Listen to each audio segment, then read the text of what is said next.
the ground of all being, what structure of mind reveals about ultimate reality.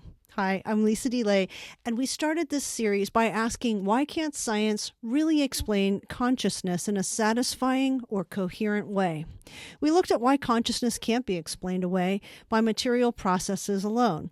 We explored what it means to think of mind differently as something fundamental to reality. Now we reach the question that all of this has been circling around. What if mind is fundamental? If consciousness is not a late arriving side effect in a mindless universe of stuff, but something intrinsic to the structure of reality, then what ultimately is mind grounded in? What's really going on? This is where the work and concepts of David Bentley Hart become most elucidative, and for many people, most unexpected. Because the answer, he argues, is not a theological add-on or a leap of faith. It follows directly from taking the phenomenology of mind seriously.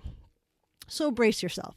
Here is one of the most beautiful and keen observations in all of this kind of thinking. Mind is not just aware. It is always aware of something. Philosophers call it intentionality or aboutness.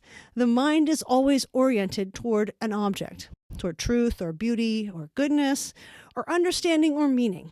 And these orientations don't bottom out. The desire for truth is not satisfied by this or that true thing. It reaches toward truth itself, toward an infinite horizon of intelligibility. The longing for beauty isn't quenched by any particular beautiful thing. The love of goodness always points beyond any finite good towards something like goodness itself, goodness with a capital G. The eternal that is immaterial is always with us. This teleological structure, the fact that consciousness is always reaching beyond itself toward an infinite horizon, is not incidental. It is what mind fundamentally is. And if this reaching is not simply frustrated forever, if it is not simply a pointless orientation toward nothing or something mindless, then it implies a real ground on which reality is based. An infinite immaterial reality that consciousness is always already moving toward and in some senses already participating in. Let's explore this idea using the structure of I. When you say I, when you are aware of being yourself, you mean at least two things. There is an individual, I, this particular person with this history, these preferences, this body, this set of memories, and being in the world in a specific way. When saying I, you are aware of the psychological individual. I eat, I walk, I love.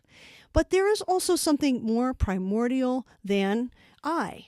The sheer fact of being a perspective at all, of there being an irreducible point of view. This doesn't originate with you as an individual. Your individual self came into being, but the I that knows itself, the awareness that is aware of being aware, this doesn't feel like something you made from nothing or invented. It is more like something you were cooperating with, or something you participate in. Across the world's contemplative traditions for millennia, this recognition appears again and again. For Hindus, it may be Atman is Brahman, meaning the self at its deepest level is identical with ultimate reality.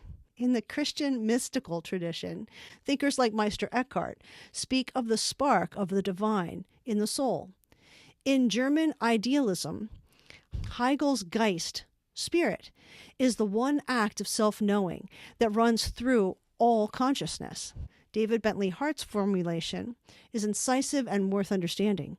He contends the psychological distinctness of individuals is real, not a construct or coming from mechanical process. There are genuinely different people, different perspectives, different histories.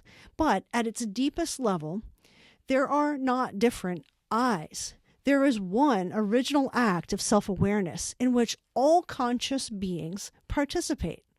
An act of infinite self-knowing that knows itself in and through finite minds. Is this a God of the gap? No. It's important to pause here and distinguish this argument from what sometimes is called a God of the gaps approach, the idea of invoking God whenever science currently has no explanation, backfilling some ignorance with a tidy but ultimately crude or illogical theological answer. Hart's argument is not about gaps in information. It's about a qualitative difference that no quantity of information could bridge. The solution to the mind problem is not, we don't yet understand how consciousness works, so maybe God did it. He contends that consciousness has a structure that the more carefully we examine it, it keeps pointing beyond any purely naturalistic or mechanical account, not because of what we don't know, but because of what we do know. The laws of information, the semantic structure of language, the teleological reach of desire, the unity of experience, the recursive self-knowledge of awareness, these exceed what mechanical systems can, even in principle, account for. Not because of a deficiency of scientific method, but because of the fundamental difference between mindless things and a mind that is genuinely about something. God, related to the mind, that follows from this reasoning, Hart is careful to note, is not a God among gods, not a very powerful being somewhere in the universe, not an interventionalist deity of popular imagination or religious constructs. This is what the theologians call high theism, the absolute ground of being itself, the infinite act of knowing in which all things participate and from which all contingent things depend. This is not primarily a confession of religious faith, Hart insists. It is a conclusion of phenomenology, of following the structure of mind and life honestly, to see what they disclose.